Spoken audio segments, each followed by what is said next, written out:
घुटना, कंधा या कमर, चाहे जैसा हो दर्द, डॉक्टर ऑर्थो आपको देता है दर्द से पूरी आजादी, एक भरपूर जिंदगी।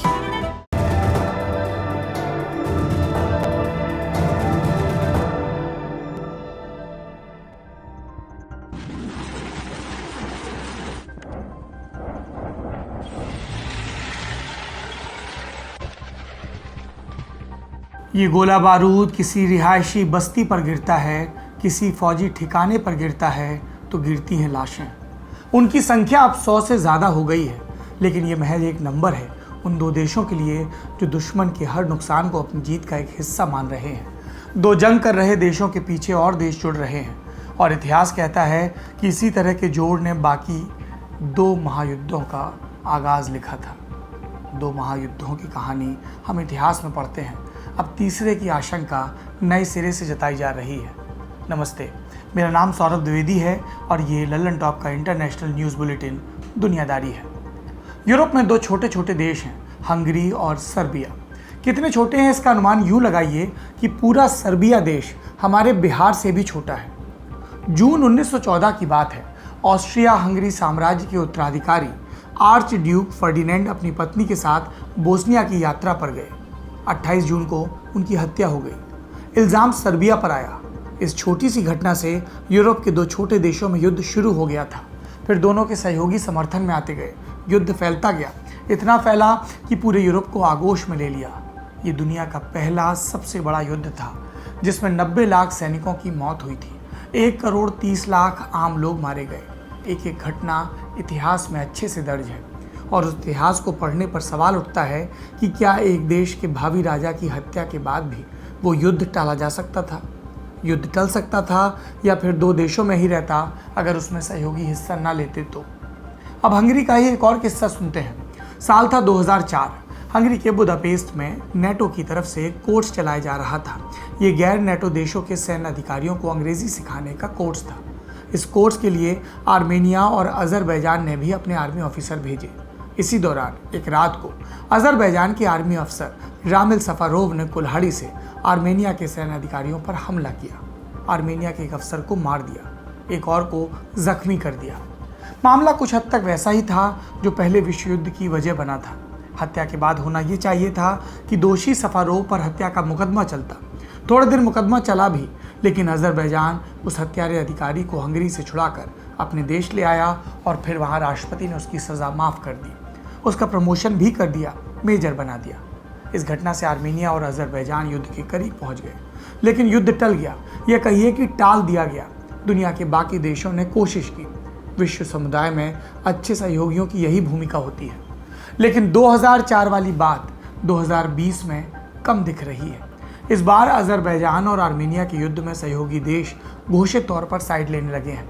यूरेशिया के 2 छोटे से देशों में शुरू हुआ ये युद्ध एक बड़े युद्ध की आहट माना जा रहा है, और ये क्यों हो रहा है आपको विस्तार से बताते हैं। पहले भी बताया है, फिर से दोहराते हैं कुछ नई चीज़ों के साथ। आर्मेनिया और अजरबैजान में नागोर्नो काराबाख नाम के पहाड़ी इलाके को लेकर बरसों पुराना झगड़ा है। झगड़े की पूरी कहानी हमने दुनियादारी में आपको बताई है। ये इलाका आधिकारिक रूप से और यूएन के हिसाब से अजरबैजान का हिस्सा है, लेकिन आर्मेनिया के कब्जे में है, और आर्मेनिया ने अपनी पहरेदारी में से एक आज़ाद मुल्क के तौर पर बना रखा है। अजरबैजान इस हिस्से को वापस अपने कब्जे में मिलाने की कोशिश कर रहा है, और इसी बात को लेकर झगड़ा शुरू हुआ। 4 दिन पहले शुरू हुए युद्ध की वजह आर्मेनिया ने यह बताई कि अजरबैजान की सेना का एक ट्रक नागोर्नो काराबाख में दाखिल हो रहा था, जिसे आर्मेनिया ने उड़ा दिया। नागोर्नो काराबाख में आर्मेनियाई सेना की पोजीशन मजबूत है, इसलिए अकेला अजरबैजान आसानी से ये ज़मीन हासिल नहीं कर सकता, और यहीं से शुरू होता है सहयोगियों का रोल। पहला नाम आता है तुर्की का। सुन्नी मुस्लिम बहुल देश तुर्की दूसरे सुन्नी बहुल अजरबैजान के पूरे समर्थन में है। तुर्की के राष्ट्रपति कई बार कह चुके हैं अजरबैजान को तुर्की का समर्थन, लेकिन अब ये समर्थन ज़बानी या बाहर से नहीं। रॉयटर्स की एक रिपोर्ट के मुताबिक सीरिया के कुछ शरणार्थियों ने कबूल किया कि तुर्की उन्हें अजरबैजान में लड़ने के लिए भेज रहा है। रूस में आर्मेनिया के राजदूत ने भी दावा किया कि 4000 सीरियाई लड़ाकुओं को भर्ती करके अजरबैजान की तरफ से लड़ने के लिए नागोर्नो काराबाख में भेजा गया। अजरबैजान ने इस दावे को खारिज किया, लेकिन तुर्की ना तो इसे स्वीकार कर रहा है ना इनकार कर रहा है। तो अज़रबैजान और आर्मेनिया के इस युद्ध में तुर्की की एंट्री हो गई है। दूसरा नाम आता है पाकिस्तान का। तुर्की का सहयोगी पाकिस्तान अज़रबैजान के भी समर्थन में है। खबरें हैं कि पाकिस्तान के जवान अज़रबैजान की तरफ से आर्मेनिया के खिलाफ लड़ रहे हैं। हालांकि ये अपुष्ट खबरें हैं जिन्हें अभी सही नहीं माना जा रहा। सेना ना भी भेजी गई हो तो पाकिस्तान अज़रबैजान का फुल समर्थन तो कर ही रहा है। पाकिस्तान के विदेश मंत्रालय ने एक बयान जारी कर कहा कि वो अपने बिरादर मुल्क अज़रबैजान के साथ खड़ा है, उसकी आत्मरक्षा के अधिकार की हिफाजत करता है। पाकिस्तान ने नागोर्नो काराबाग पर भी अज़रबैजान के पक्ष का समर्थन किया। इस समर्थन वाली इस लिस्ट में तीसरा नाम है इजराइल का। तुर्की और पाकिस्तान के लिए दुश्मन मुल्क इजराइल, लेकिन अज़रबैजान का सहयोगी इजराइल। जिन हथियारों से अज़रबैजान की सेना आर्मेनिया पर हमला कर रही है वो इजराइल ने दिए हैं। इजराइल अज़रबैजान से तेल और नेचुरल गैस खरीदता है और बदले में अज़रबैजान को हथियार देता है। इस युद्ध में सबसे असरकारी हमले ड्रोन से हो रहे हैं। अज़रबैजान के पास 8 तरह के ड्रोन हैं, सभी इजराइल से खरीदे हुए। हाल में अज़रबैजान के राष्ट्रपति के सहायक हिकमत हाजीएव ने एक इंटरव्यू में इजराइल के हथियारों की तारीफ भी की। कहा कि इजराइल में बने ड्रोन्स ही अज़रबैजान के सबसे ज़्यादा काम आ रहे हैं। अज़रबैजान ने हमले के कई वीडियो भी जारी किए और उसमें दिख रही spike anti tank missile Israel से ही खरीदी हुई है। दोनों देशों के बीच कई सैन्य करार हैं जो अभी वाले युद्ध में अज़रबैजान को मजबूती दे रहे हैं। ये तो एक पक्ष की बात हो गई। अब आर्मेनिया की साइड की बात कर लेते हैं। कौन उनके साथ है, कितनी मजबूती है। इस सूची में पहला नाम है रूस का। दुनिया के बड़े डिप्लोमेसी एक्सपर्ट्स चिंता जता रहे हैं कि अगर तुर्की का सैन्य सहयोग अज़रबैजान को जारी रहा तो रूस के राष्ट्रपति व्लादिमीर पुतिन दखल देने में देर नहीं करेंगे। रूस परंपरागत रूप से आर्मेनिया का सहयोगी रहा है। हालांकि रूस अज़रबैजान को भी हथियार देता है। अज़रबैजान ने रूस से T-90 tank, BTR-82 armoured vehicle, Mi helicopter और कई और हथियार खरीदे हैं। इसलिए रूस अज़रबैजान को कारोबारी सहयोगी मानता है, लेकिन जब युद्ध की बात आती है तो रूस आर्मेनिया का सहयोग करेगा। पुतिन कभी नहीं चाहेंगे कि तुर्की और अज़रबैजान मिलकर आर्मेनिया को हराएं। यहाँ रूस और इजराइल भी आमने सामने हैं। दोनों अच्छे दोस्त माने जाते हैं, लेकिन इस जंग में दोनों अघोषित रूप से अलग अलग खेमों में हैं। और यहाँ ये भी समझिए कि अभी तक पुतिन ने सिर्फ युद्ध विराम की अपील की है। फ्रांस के राष्ट्रपति इमैनुअल मैक्रों ने कल पुतिन से बात की। दोनों ने अज़रबैजान और आर्मेनिया से तुरंत युद्ध विराम की अपील की। हालांकि आर्मेनिया और अज़रबैजान दोनों युद्ध विराम के लिए राजी नहीं है। आर्मेनिया के सहयोगी के तौर पर दूसरा नाम आता है ईरान का। ईरान अज़रबैजान और आर्मेनिया का पड़ोसी है। अपनी विदेश नीति में संतुलन बनाकर चलता रहा है, लेकिन कूटनीति इतनी सतही भी नहीं होती। पर्दे के पीछे ईरान की अज़रबैजान के लिए नापसंदगी है और आर्मेनिया को समर्थन। अज़रबैजान में तुर्की के दखल का मुकाबला करने के लिए ईरान ने आर्मेनिया का समर्थन किया। इसकी कुछ और वजहें भी हैं। अज़रबैजान का ईरान के साथ सीमा विवाद है। अज़रबैजान के मजबूत होने का मतलब है कैस्पियन सागर में ईरान के हितों पर खतरा आना। इसके अलावा अज़रबैजान की इजराइल के साथ पक्की दोस्ती है। इजराइल ईरान का दुश्मन है। इस वजह से भी ईरान अज़रबैजान का समर्थन नहीं कर सकता।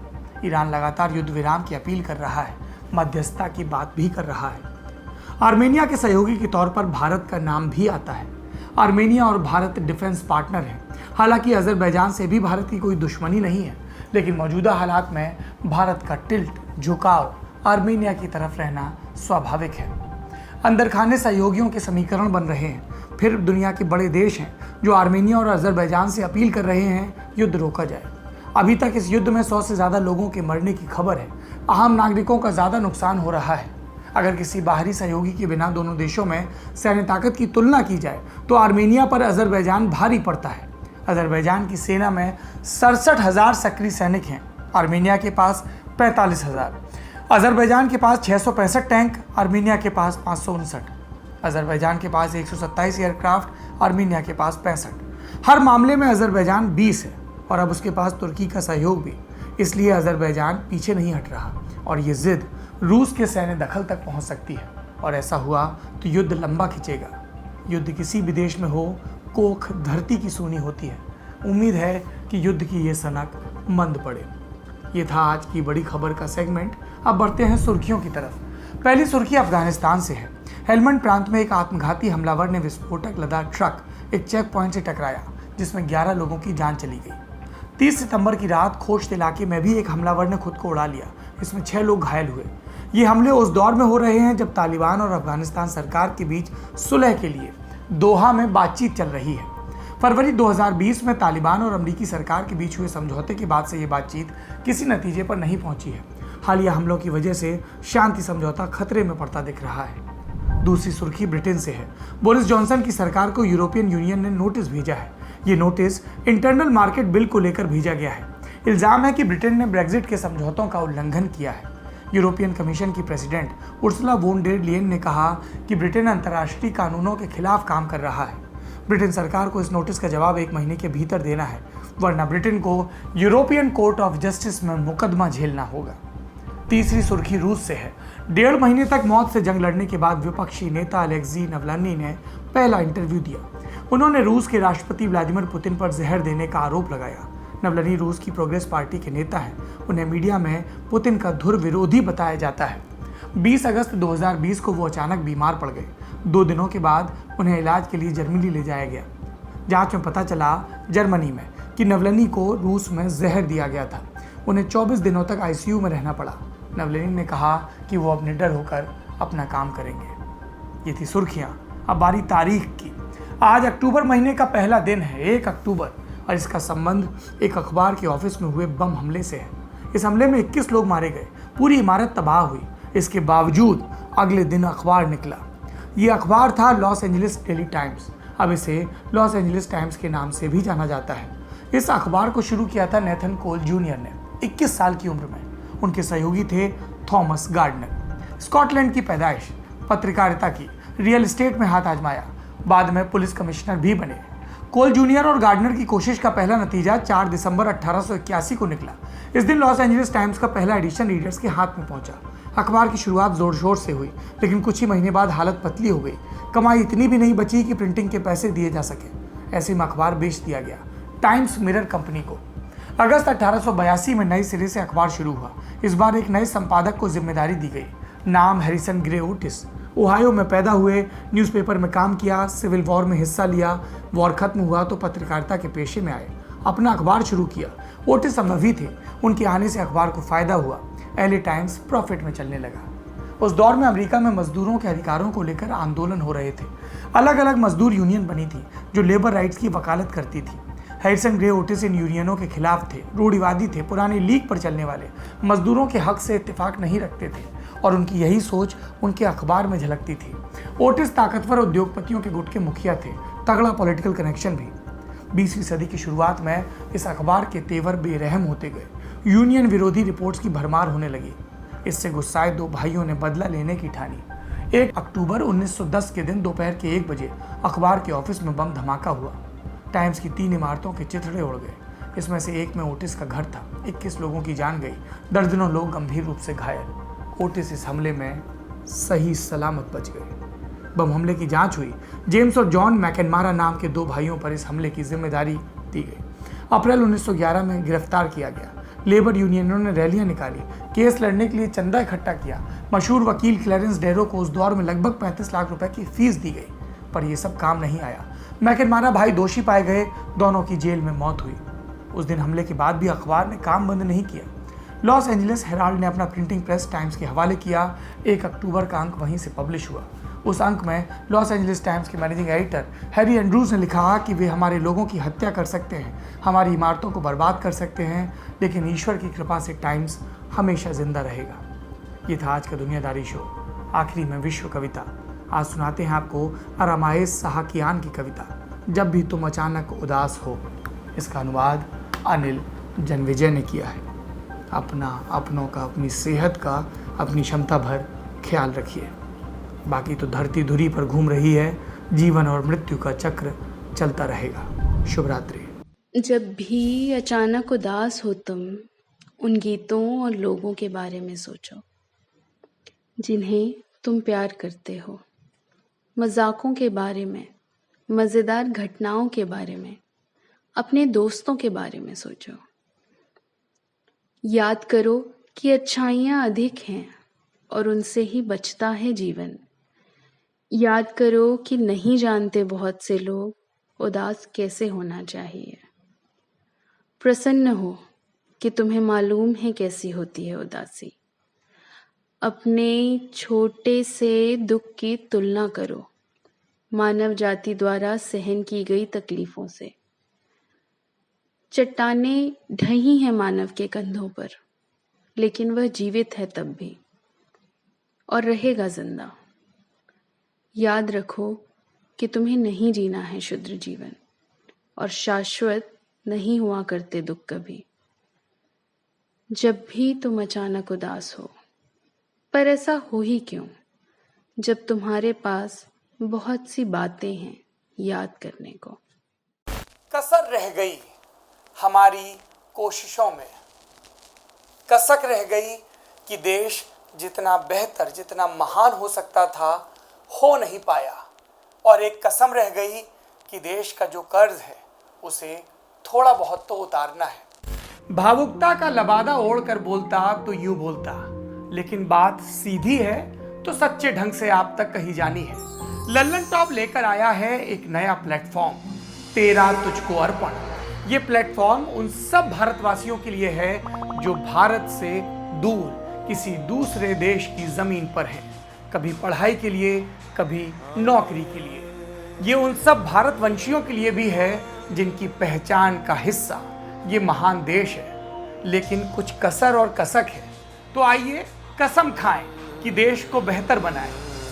हमें आपसे चाहिए आपके हिस्से का ज्ञान, जो आप लल्लन टॉप के जरिए अपने देशवासियों के साथ साझा करें। ये मस्ती के पल भी हो सकते हैं जब आप कहीं घूमने जाएं और आपको लगे कि सिर्फ मेरे यार दोस्त और परिवार वाले ही क्यों, पूरा देश जाने इन नायाब चीज़ों के बारे में। ये पॉलिसी से जुड़ा, ज्ञान से जुड़ा कोई मसला हो सकता है। तो आइए और लल्लन टॉप की इस नई पेशकश तेरा तुझको अर्पण का हिस्सा बनिए।